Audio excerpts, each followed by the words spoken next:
Trick. एक दिन में एग्जाम की तैयारी कैसे करें या एक दिन में पढ़कर पेपर पास कैसे करें। सबसे पहले कुछ ये रूल हैं जिन्हें आपको फॉलो करना है। अब मान लो रोज सुबह तुम 10 बजे उठते हो, उस दिन आपको 5 बजे उठ जाना है। सबसे पहले 3 घंटे पहले तो सबसे पहले करना क्या है, एक पढ़ने के लिए एक शांत स्थान चलें जहाँ पर बिल्कुल नॉइज ना हो, बिल्कुल साउंड नहीं आती हो, और कम से कम आधे आधे घंटे पर 5 से 10 मिनट का रेस्ट लेते रहें, जिससे कि आपका माइंड ना बिल्कुल फ्रेश रहेगा। और कुछ ये नीचे very important, very very very very very important trick है, वो मैं आपको वीडियो की सबसे लास्ट में दिखाऊंगा। क्या इंपॉर्टेंट ट्रिक है जो आपके लिए बहुत ही ज़्यादा ज़रूरी है। फिर आपका जिस भी सब्जेक्ट का पेपर है, जिस भी सब्जेक्ट का पेपर है आपका, ठीक है, उसमें देखें कौन कौन से प्रश्न बार बार रिपीट हुए हैं, बार बार आए हैं। ऐसे प्रश्न देखना, उनमें से 5 से 6 क्वेश्चन उठा लेना है, क्योंकि हमें तो पास होना है, बस वही क्वेश्चन तैयार करना है जो बार बार आए हैं बस। उसके बाद कम से कम बड़े बड़े नंबर वाले 10-10 नंबर वाले प्रश्न उठाने हैं, जिससे कि मतलब, और याद करने का आपको तरीका बता रहा हूँ याद करने का, कि रटना तो बिल्कुल है ही नहीं, बिल्कुल नहीं रटना है, रटने के चक्कर में पढ़ना ही नहीं है। कम से एक एक उत्तर ना, एक एक उत्तर आपको कम से कम एक एक उत्तर 10-10 बार लिखना है कॉपी के पेज पर, एक पेज पर, 2 पेज पर, फिर लिखा, फिर उसके बाद फिर लिखा, जिससे कि बिल्कुल माइंड में छप जाए, हम एग्जाम में भूले ही नहीं। क्योंकि मैं देखता हूँ कि एग्जाम में जाके भूल जाते हैं कौन सा प्रश्न याद किया था, क्या था क्या नहीं था। फिर आपको क्या करना है, फिर देखना है सबसे ज़्यादा प्रश्न कौन सी यूनिट से आते हैं, कौन सी खंड से आते हैं, कौन से पार्ट से आते हैं, बस उसी यूनिट को, उसी पार्ट को तैयार करना है। ठीक है, सबसे ज़्यादा ना, सबसे ज़्यादा चित्र वाले फिगर वाले प्रश्न तैयार करना है। ठीक है, क्योंकि अगर आपने चित्र सही से बना दिया, अगर 10 नंबर का क्वेश्चन है तो आपके 5 नंबर पक्के हो गए, आपके 5 नंबर कोई काट ही नहीं सकता। और बाद में लिखना क्या होता है, चित्र के बारे में लिखना होता है कि ये एक त्रिभुज है, इसका 45 डिग्री कोण है, वगैरह वगैरह, जैसे भी क्वेश्चन हो वैसे लिखना पड़ता है ना।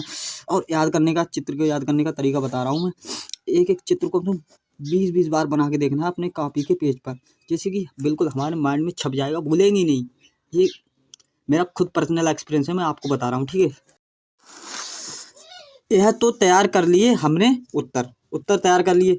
अब पेपर में सबसे पहले हल क्या करना है, मैं आपको बताता हूँ। सबसे पहले हल क्या करना है, पेपर में जो प्रश्न हमें सबसे अच्छे तरीके से आता है, उसी प्रश्न को हमें सबसे पहले हल करना है, चाहे वो किसी भी नंबर का हो, किसी भी खंड का हो, और किसी भी सेक्शन का हो। सबसे पहले हमें उसी प्रश्न को हल करना है।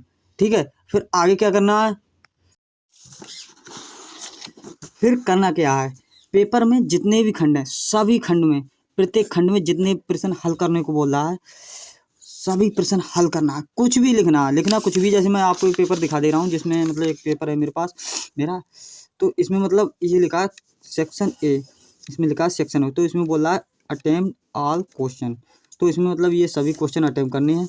तो उसके बाद ये बोल रहा है सेक्शन बी, तो इसमें बोल रहा है अटेम्प्ट 3 क्वेश्चन, तो इसमें मतलब 3 क्वेश्चन अटेम्प्ट करने। ऐसा नहीं है 5 क्वेश्चन है इसमें तो 5 अटेम्प्ट कर लिए, तो इसमें मतलब आपको नंबर 3 के ही मिलेंगे, और आपका टाइम और बर्बाद होगा, जिससे कि आप। और ये सेक्शन सी, तो इसमें मतलब 1 पार्ट, मतलब एक ही मतलब पार्ट अटेम्प्ट करने को बोल रहा है, तो इसमें उसी सभी सेक्शन अटेम्प्ट करने हैं, जिससे कि नंबर होंगे सभी को, सभी सेक्शन से मिलेंगे हमें। तो आगे और आपको दिखाता हूँ क्या लिखना है। तो मतलब यह है, कुछ भी लिखने का मतलब ये नहीं है कि आप लिख दो कापी कापी कहाँ चली चली गुरु के पास, है गुरु के हाथ में, फेल करो या पास। तो आपको मैं मतलब कुछ भी लिखने का मतलब मेरा यह है कि आपने जो भी उत्तर तैयार किया है वही उत्तर लिख देना है। उत्तर कोई भी हो, जो उत्तर तैयार किया है आपने, मतलब बस आउट ऑफ सिलेबस ना हो मत लिखना, बस आउट ऑफ सिलेबस मत लिखना, बस जो आपने आपके सिलेबस का उत्तर है वही लिख देना।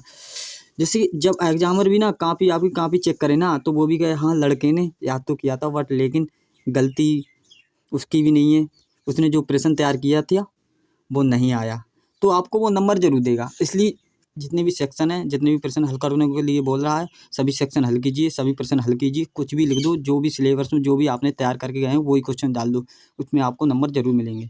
ठीक है, तो ये आ गई हमारी very very very very important trick. जब आप पेपर देने जा रहे हो, बस घर से निकलने वाले हो, तो सबसे पहले क्या करें, बस आपको करना यह है, अपने मम्मी पापा के पैर छूना है, और मन ही मन में कहना है मम्मी पापा आज तुम्हारे पैर छू के जा रहा हूँ, बस इस सब्जेक्ट में मुझे पास करा देना, बस। और बस चले जाना, आपको कोई नहीं रोक सकता पास होने से। मैं गारंटी दे रहा हूँ बस। एक बार मम्मी पापा के पैर छू के ज़रूर जाना घर से निकलो तो।